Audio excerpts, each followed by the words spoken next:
예, 안녕하세요. 이제 정치와 행정입니다. 테마 5인데 1회. 자, 이제 행정학이 원래 정치 안에 있었거든요. 그치? 정치, 그러다 보니까 행정과 정치가 뭐가 같은가, 뭐가 다른가를 봐야 돼요. 기본적으로 정치는 주인들이 하는 거예요. 지금 이 왕정이란 왕들이 하는 게 정치가 될 거고요. 그다음에 행정은 주로 관료들이 할 거고요, 밑에 있는. 근데 지금은 어때요? 주인들이 왕이 아니라 국민들이잖아, 지금. 그래서 국민들이 모여서 합의하고 방향 설정하는 게 뭐다? 정치다. 그치? 또 가치와 관련된 결정을 우린 정치라고 그래요.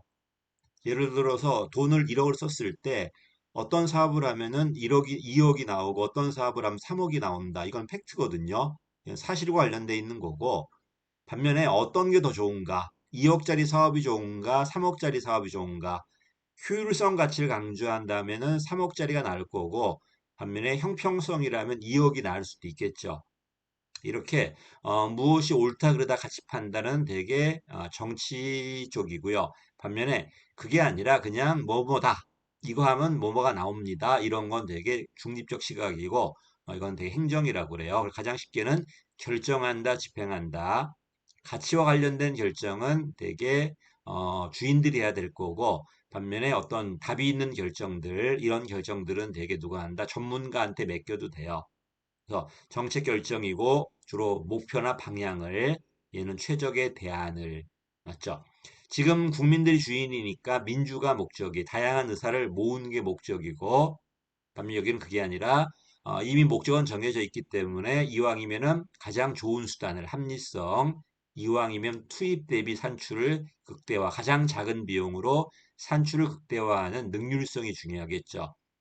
이런 식으로 만약에 한다면 주인들이 못 한다면은 우리가 대표자를 뽑아야 될 거고 그 다음에 대표자를 뽑을 수 없다면 그 대표자가 간접적으로 임명해 줘야 되겠죠. 우리 여권 관료라고 그래요.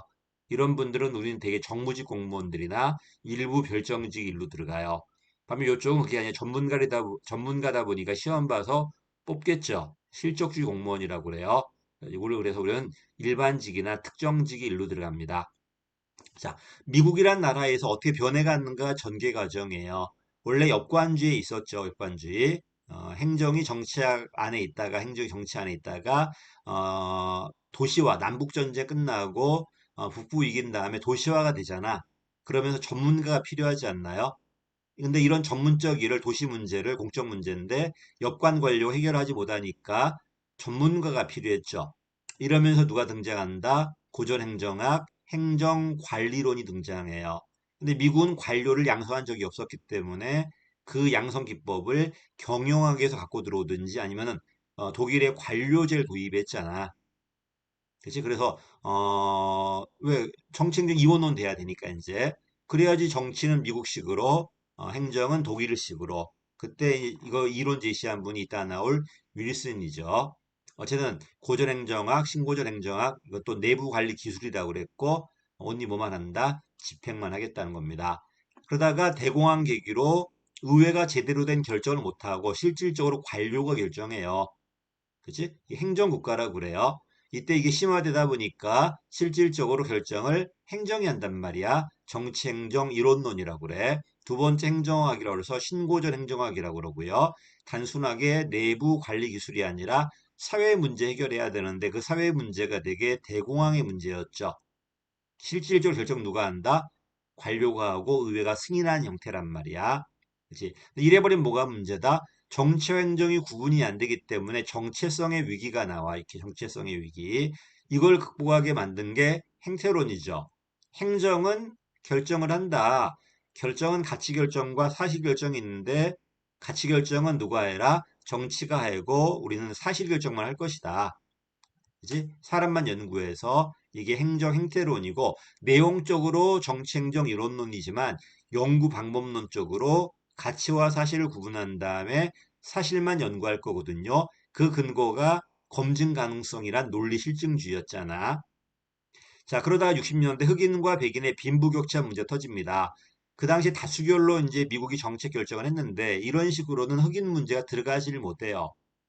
이러니까 이런 가치 결정을 의회가 못한단 말이야. 행정이 대신해야 돼, 이제. 행정학도 이런 사회 문제 해결하려기 위해서는 가치 결정이 먼저 들어와야 돼요. 단순하게 사람 연구에서 이론만 만들어 가지고는 그 당시 행정 문제 해결을 못했기 때문에 가치 결정도 하고 가치가 있다는 건 바람직한 규범이 있다는 거잖아. 이걸 가지고 현실의 문제를 해결해야 돼, 안 해야 돼? 해야 되겠죠. 과학성이 아니라 처방성이 단순한 효율성의 문제가 아니라 형평성의 문제가 등장했다는 겁니다. 그 결과 미국의 복지국가 등장했다는 소리고요. 이게 실패합니다. 실패하니까 다시 어디로 가자? 시장으로 넘겨라. 자, 이때도 결정은 합니다. 결정은 정부가 한다. 다만 집행 파트에다가 민간 논리를 도입하자. 그 민간 논리가 바로 성과 논리. 재량 줄 테니까 성과 내놔라. 재량 주면은 여태까지 규정과 절차가 너무 많았기 때문에 관료가 창의성을 발휘하지 못했어요. 근데 재량을 주니까 관료가 창의성 발휘, 일명 기업가 정신이라고 그래요. 이걸 통해서 성과 높일 수 있다는 겁니다. 그렇지? 그래서 민간 경영 논리가 많이 들어왔던 거예요. 근데 문제는 뭐냐면 경영이잖아, 이거는. 행정과 경영은 분명히 다르거든요. 공적 영역과 사적 영역이니까. 이러니까 민간의 성과 논리만 들어온다고 해서 해결되지 않는 게 있어. 그게 바로 민주성 같은 것들이에요. 성과는 좋아지겠지. 능률성이 있겠지. 다만 참여하지 못하잖아, 지금. 그리고 이 당시엔 고객화인데 이건 고객은 돈 내는 고객이란 말이에요. 그러니까 돈을 내지 않은 약자들한테는 의견이 안 들어가잖아, 이게. 그다음에 무조건 성과가 나와야 되는데 뭐 복지 같은 경우 성과가 나옵니까? 성과 나오지 않아도 해야 되지 않습니까? 이러다 보니까 단순한 경영 논리가 아니라 참여 논리가 들어와요. 이걸 신국정 관리론 유거버넌스라고 그래요. 이제 방향도 같이 잡자, 집행도 같이 하자 이런 참여 논리가 그치? 그래서 이원론에서는 주로 집행만 할 거니까 능률성이 이론론일 때는 다시 민주성이 이건 과학 이론이다 보니까 행정이 어떻게 해야 된다 이런 방향 제시는 없어요. 그러다가 60년대 흑인과 백인의 격차 해소하기 위해서 형평성이 들어왔죠. 그러다가 정부 실패한 다음에 최소 비용으로 성과 내기 위한 생산성이나 성과 논리가 들어왔고요. 다시 시민 참여하는 참여 논리를 통해서 민주성을 강조한다는 겁니다. 이런 식으로 행정과 정치 관계가 계속 바뀌고 있습니다. 여기까지가 테마 5고요. 보다시피 이제 기출 문제가 나오기 시작합니다. 제가 빼먹은 게 있는데 학자가 이제 좀 들어가야 되는데 좀 여기는 빼먹었습니다. 자, 여기까지가 이제 이론으로 이제 테마 5였습니다. 그 다음에는 행정과 경영에서 뵙겠습니다.